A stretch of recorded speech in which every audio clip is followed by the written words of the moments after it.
वादळाचा इंडिगो कंपनीच्या विमानाला या ठिकाणी फटका बसला। वाऱ्यामुळे इंडिगो विमानाचे हवेत हेलकावे पाहायला मिळालेले आहेत। छत्रपती संभाजीनगर विमानतळावर विमान उतरवताही आलेलं नाहीये। नाशिकच्या ओझर विमानतळावरती त्यानंतर इमर्जन्सी लँडिंग झाले। 30 ते 35 प्रवासी सुखरूप उतरलेले। सुदैवाने यामध्ये कुणाला कोणती दुखापत झालेली नाहीये। मात्र इंडिगो विमानाला वादळाचा चांगलाच फटका बसलेला आहे आणि त्यानंतर हे विमान नाशिकच्या दिशेने वळवण्यात आले। नाशिकच्या ओझर विमानतळावरती त्यानंतर इमर्जन्सी लँडिंग या विमानाचं झालेलं आहे। तर संभाजीनगरमध्ये वादळाचा इंडिगो विमानाला फटका बसला। ही साम टीव्हीची एक्सक्लुझिव्ह दृश्य आपण पाहू शकतोय।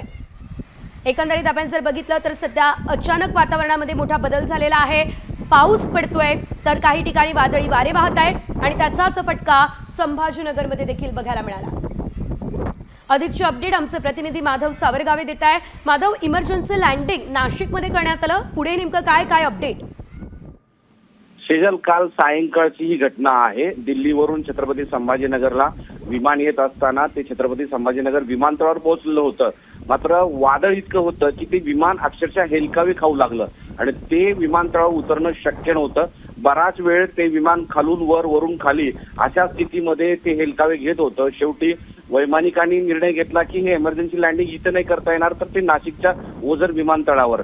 त्यावेळेस त्यांनी ते थेट ओझर विमानतळावरती विमान उतरलं, पण तत्पूर्वी जवळपास तासभर त्या विमानामध्ये प्रवासी जे होते ते अत्यंत घाबरून गेलेले होते। घाबरलेल्या अवस्थेत ते कुठेतरी उतरव अशा परिस्थितीमध्ये ते वैमानिकाला सांगत होते आणि सगळी परिस्थिती त्या विमानातली आपण पाहिले तर सगळे घाबरलेल्या स्थितीत होते। त्यानंतर ओझर विमानतळावर ते विमान उतरवलं। त्याकडे 30 ते 35 प्रवासी हे पुन्हा विमानात बसलेच नाहीत, ते बसनी त्यांच्या सोयीच्या वाहनाने ते छत्रपती संभाजीनगरला पोहोचले। इतकी भीषण परिस्थिती काल सायंकाळी इंडिगो विमानामध्ये झालेली होती। शेवटी रात्री उशिरा 9:30 वाजता ते विमान छत्रपती संभाजीनगर विमानतळावर पोहोचलं। सर्व प्रवासी जे आहेत ते घाबरलेले होते। धन्यवाद तुम्ही दिलेल्या या सर्व अपडेट्ससाठी।